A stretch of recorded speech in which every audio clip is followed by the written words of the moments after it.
think it was, what, 2 years ago or three years ago? I don't know when the last time I spoke here was. I was standing at this very podium in this very room. I wrote my book. Yeah, Bonnie's holding up the book. So I wrote my book in 2 years ago, and I started selling it a year ago. And I'm going to talk about in a minute chapters 1 and 2. But a lot has happened since then. I'll bend over.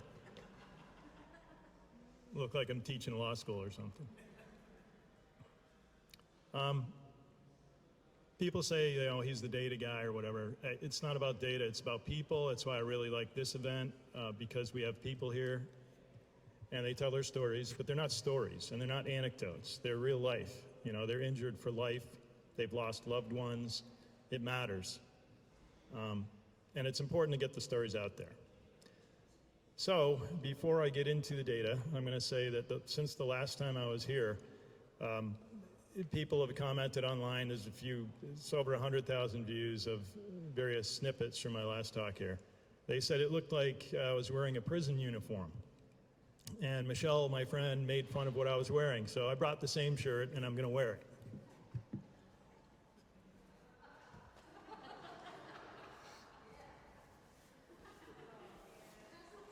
All right, I love my rugby shirts. They're cotton, they feel good, but here's the difference between then and now. Let's just take pulmonary embolism deaths.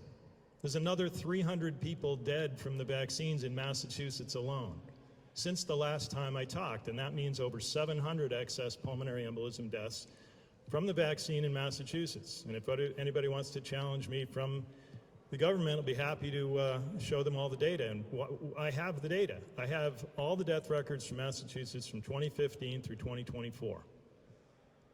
It's over 500,000. I don't know, it's probably over 600,000 by now. It's one of the biggest studies ever done. And I can tell you the excess by cause of death. I can tell you what every individual medical examiner wrote, their pros, the words they use. And so Trevor's here, he's going to speak. We just talked a little bit before this. His wife died from a pulmonary embolism 6 weeks after the Moderna vaccine. But that's one of an extra 300 since the last time I wore this shirt and spoke here. Like, I feel like I'm a prisoner in my own head knowing all this stuff, and yet how do I get it out to the people? How do you get the people to know when the press generally doesn't cover anything like this?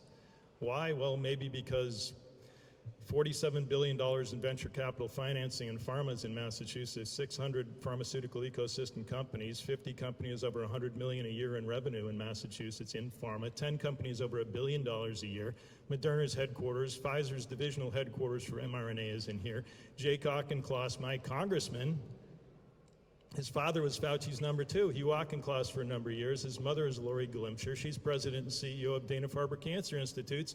Also sits on the board of GlaxoSmithKline, and before that, Bristol-Myers Squibb. In 2021, who was the CDC director, Rochelle Walensky? She was on the board of Mass General Brigham right before having that job.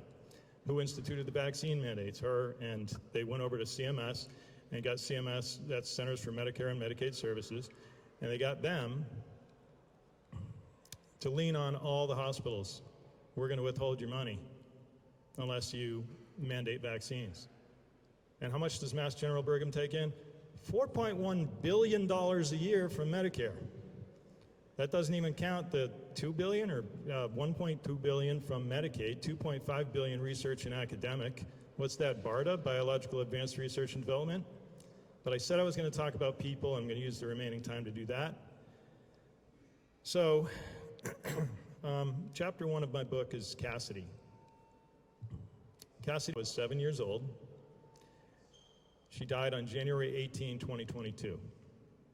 That's a year after the other person I'm about to mention, a year later. So they knew what the vaccine does, and they pushed it anyway. They had a vaccine bus outside the school in Groton, Massachusetts, vaccinating all those little kids. So Cassidy reacted in 5 minutes, vomited for 8 to 10 hours. That was the first vaccine. Second vaccine, a few weeks later, she had terrible abdominal pain, 103-degree fever, didn't have bowel movement for days, and then died. A year before that, Breonna McCarthy was 30 years old. Her death record now says she died from the vaccine. 3 years after she died, and they said she died from COVID, not the vaccine. Under pressure from the books, from her father calling the state and saying, fix it, make it right. And on Cassidy's death record, they said she died of COVID too, not the vaccine. There's no mention of the vaccine. At least in Breonna's, they couldn't hide it. There's a paper, Fatal Post-COVID mRNA Vaccine-Associated Cerebral Ischemia from Nadia McMillan, 6 doctors from Beth Israel Deaconess Medical Center and Harvard Medical College. This is an absolute vaccine stroke death. Strokes are up very high. There's a lot of excess. And I hope people realize these are real people. Trevor's wife, and then the extra, I think since I was here, 3,000 excess since I was here, dead from the vaccine in Massachusetts. That's over 7,000 people from the vaccine. Thank you very much.